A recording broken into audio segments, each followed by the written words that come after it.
watch this administration. Look what they've done. They've re-entered the WHO. They're going back into the Paris Climate Treaty. They've canceled the Keystone XL pipeline. China is laughing all the way to the bank, my friends, as this happens. That was Senator Bill Hagerty, fresh off his own panel at Cpac just an hour or so ago. The Republican Tennessee senator and member of the Senate Foreign Relations and Senate Appropriations Committee is joining us now from Cpac. Hi, Senator. How are you? Great to be on with you, Griff. Doing very well, thank you. Senator, I want to get to Cpac. There's so much to talk about there, but let me first get your reaction because you in the Senate have now been handed this $1.9 trillion COVID relief bill, including minimum wage increase. How do you intend to vote? Well, I think I'm going to be joined by all my Republican colleagues in voting against this. It's a $1.9 trillion package, over 90% of which has nothing to do with the pandemic. We've not even spent close to $1 trillion of the funds that were previously allocated on a bipartisan basis, and their goal is to come and jam through what is essentially a socialist wish list right through on a completely partisan basis, and I don't think they'll have a single Republican vote. Senator, some of your own Republican colleagues suggesting maybe there's a way to do a breakout, a separate thing on minimum wage increases. What say you? Well, I don't think the minimum wage belongs there. I think the Senate parliamentarian is going to take it out.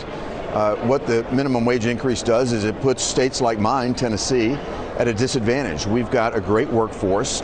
We've got a lower cost of living than some of these blue states that want to push this through. And we don't need this at a time when small businesses, restaurants, et cetera, are trying to get reopened.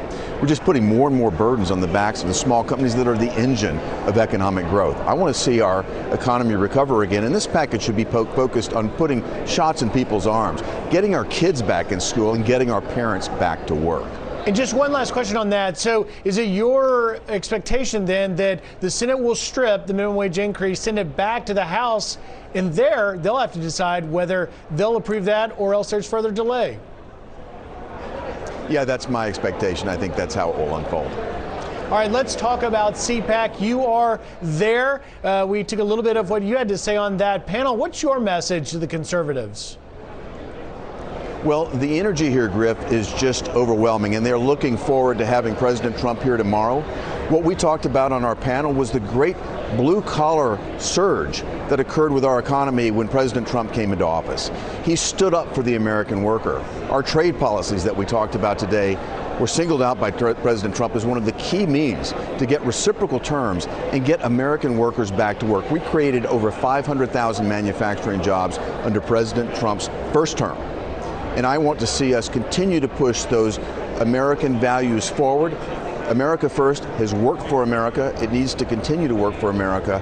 And we will see, I think, a tremendous increase in energy as the hours mount till President Trump's arrival here. Speaking of President Trump, you know, Cpac was made famous, perhaps mostly by Ronald Reagan's "I dance with the one who brung me." You dance with the one who brung you. What do we expect from President Trump tomorrow?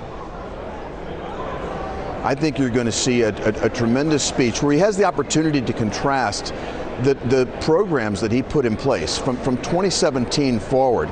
We saw our economy resurge. Again, it was a blue-collar resurgence where blue-collar workers had a greater increase than white-collar workers. It was the best in history for Hispanic workers, for black workers.